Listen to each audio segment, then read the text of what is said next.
क्या आप कभी ऐसी परिस्थिति में रहे हैं जहां हर कोई बात कर रहा हो लेकिन वास्तव में कोई कुछ भी नहीं कह रहा हो? खैर, यही स्थिति हमें अय्यूब अध्याय 32 में मिलती है।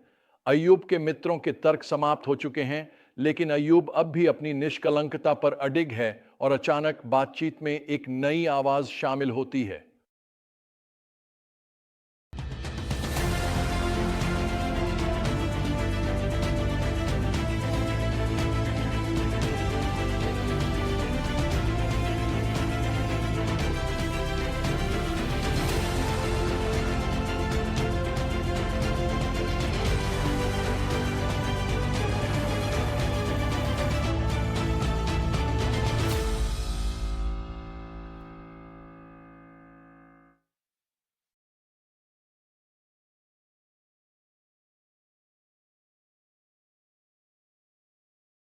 एलीहू नामक युवा का प्रवेश होता है जो अब तक चुपचाप सब कुछ सुन रहा था।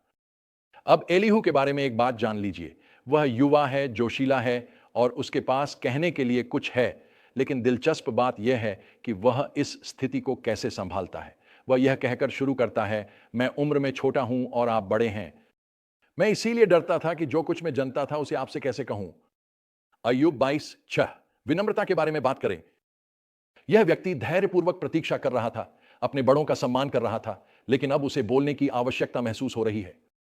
और मेरे दोस्त, यही हमारा सबसे पहला बड़ा सबक है।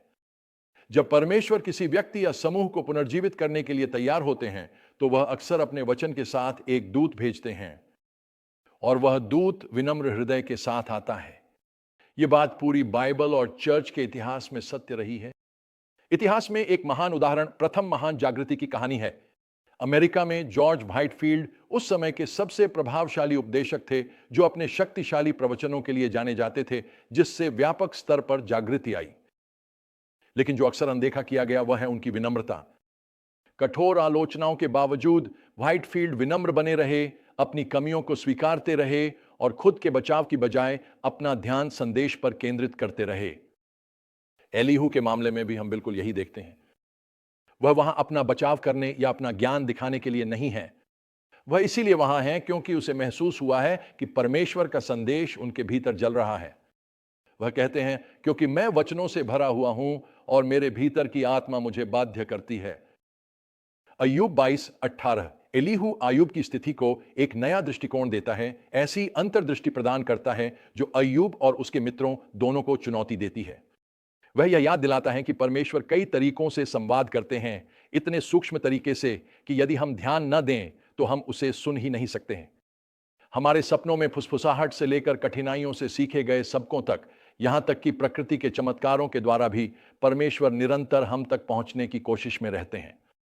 एलीहू सुझाव देता है कि खास बात यह है कि क्या हम वास्तव में उसे सुन रहे हैं। वह परमेश्वर का ऐसा चित्र प्रस्तुत करता है जो न्याय और दया के बीच संतुलन स्थापित करता है।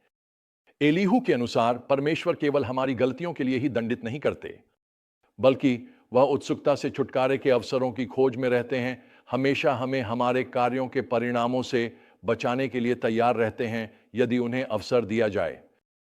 यह चित्रण परमेश्वर के स्वभाव और मानवता के साथ उनके संबंध को लेकर चल रही बहस में गहराई प्रदान करता है। सबसे विवादास्पद रूप से एलीहू यह प्रस्तावित करना चाहता है कि पीड़ा का एक उच्च उद्देश्य भी हो सकता है। हालांकि यह विचार स्वीकार करना कठिन हो सकता है, खासकर उन लोगों के लिए जो दर्द का अनुभव कर रहे हैं। वह सुझाव देते हैं कि कभी-कभी हमारी कठिनाइयां हमें पुनः निर्देशित करने के लिए होती हैं। वे एक दिव्य चेतावनी हो सकती हैं, पाप या अहंकार के उन मार्गों से दूर ले जाने को जिन पर हम अनजाने में चल रहे होते हैं। अंत में वास्तव में एलीहू सभी को मानव समझ और दिव्य ज्ञान के बीच के विशाल अंतर की याद दिलाते हैं। प्रकृति के जीवंत उदाहरणों, गर्जन करती हुई बिजली, जीवनदायी वर्षा और निर्मल हिम, वह सब परमेश्वर की अविश्वसनीय शक्ति और महिमा दिखाते हैं। यह एक विनम्र करने वाला संदेश है जो अय्यूब और हम सभी को याद दिलाता है कि परमेश्वर और उनके मार्गों के कुछ पहलू हमारी समझ से परे हैं, चाहे हम उन्हें समझने की कितनी भी कोशिश करें। एलीहू का भाषण परमेश्वर के प्रकट होने की भूमिका तैयार कर रहा, स्वयं बोलने के लिए।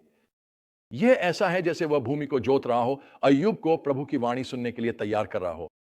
तो हम इससे क्या सीख सकते हैं? पहला, विनम्र बने रहें। परमेश्वर अक्सर उन्हीं का उपयोग करते हैं जो यह नहीं सोचते कि उनके पास सभी उत्तर हैं। दूसरा, अप्रत्याशित स्थानों में परमेश्वर की वाणी को सुनने के लिए तैयार रहें।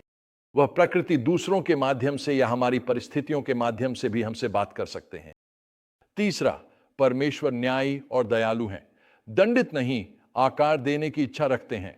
चौथा, इस विचार के साथ सोचे कि हमारा कष्ट किसी उद्देश्य के लिए हो सकता है, भले ही हम इसे अभी न देख सकें। और पांचवां, परमेश्वर की शक्ति के प्रति श्रद्धा रखें। उनके बारे में बहुत कुछ ऐसा है जिसे हम समझ नहीं सकते और यह ठीक है। मित्रों, जैसे हम समापन की ओर बढ़ रहे हैं, याद रखें कि परमेश्वर हमेशा हमारे जीवन में बोलने के लिए तैयार रहते हैं।